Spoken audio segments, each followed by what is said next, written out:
Hi, my name is Pat, and this is my channel, Book Chat with Pat, and I'm glad that you're here. Today is Sunday, March 31st, Easter Sunday, and I'd like to wish everyone who is celebrating today a happy Easter. Today I'm going to discuss my reading plans for April. I rather like the term pile of possibilities as compared to TBR or to be read because it somehow makes me feel a little more optimistic and perhaps a bit less pressured. Whatever gets you through, right? So March was a fantastic month for me in terms of reading, but what a crazy month to be a new booktuber. I'm going to try to be a little bit less committed in April while keeping open the possibility of participating to the degree that I'm able in a variety of the wonderful events that are going on. First, I have begun reading Victor Hugo's Les Miserables, this beautiful book, which is the selection for the read-along for Classics and Company for the month of April and half of May. Classics and Company is hosted by the wonderful Micah Cummins and Novella. The discussion of Les Miserables will be led by the delightful Elisabeth of Bookends and Books. I purchased this beautiful Penguin Classic Deluxe edition and promptly realized that it's too heavy for me to hold. I can prop it up. I can prop it up on a desk or a table, or I can prop it up on my lap, on a lap desk, but I can't hold it with my hands.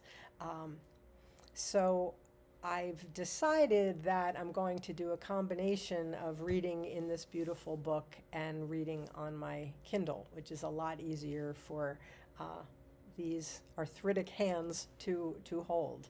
I'm also participating for the first time in People April, which is sponsored again by Elisabeth at Bookends and Books and Roz at Scally Dandling About the Books. I'll be reading the group read, I Am,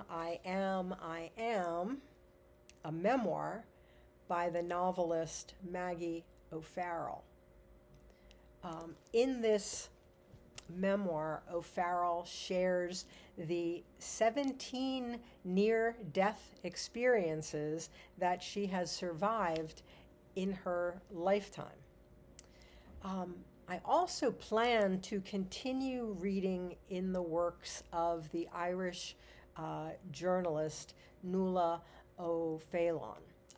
I had presented her first memoir, talked about it a couple of times in March, which I read for the Irish readathon. That was Are You Somebody? An accidental memoir of a Dublin woman. I fell in love with her and her work. So I'm going to continue reading her work. She has another memoir that came after Are You Somebody? And this one is Almost There, The Onward Journey of a Dublin Woman. So I'm going to be reading that. And I also acquired a collection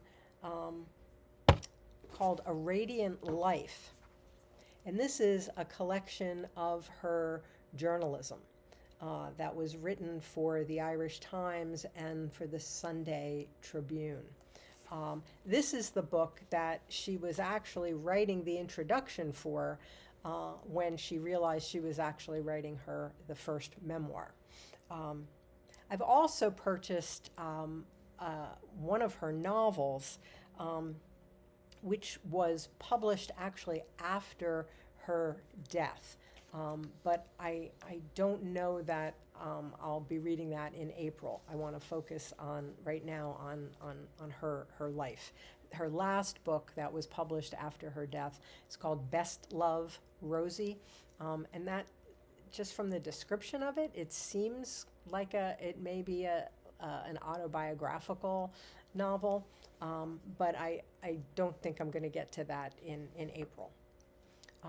But her first memoir made such a powerful impression upon me that I'm now in a deep dive into her complete works.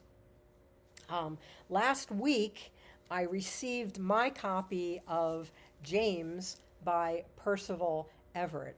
And this is the retelling of Twain's The Adventures of Huckleberry Finn from the slave Jim's perspective.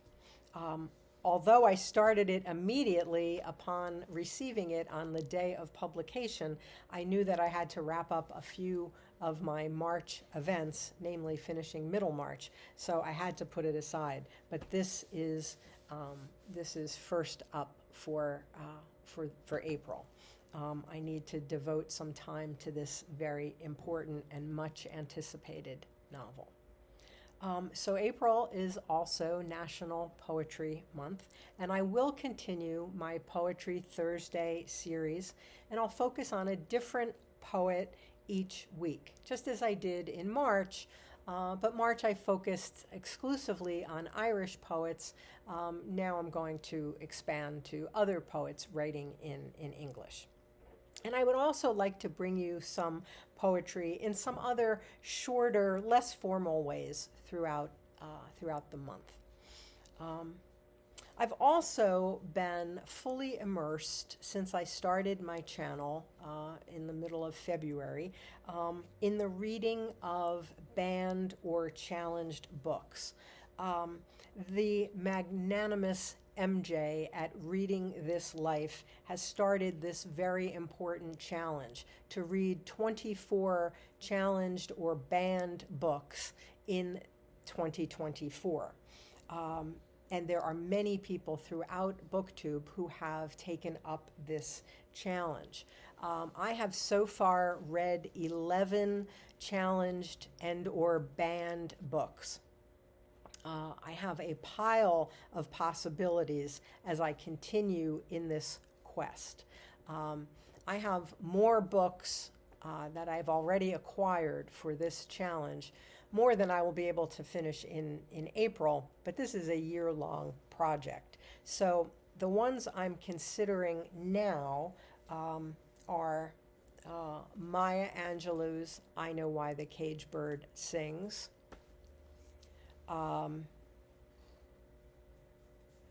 Margaret Atwood's The Handmaid's Tale, and interestingly, on the PEN America list of all these banned books, not only is this book banned in many, many states, or communities in many different states, but so is a graphic novel that was made from The Handmaid's Tale. And I'm going to be reading that as well. I don't have it yet, but it's coming.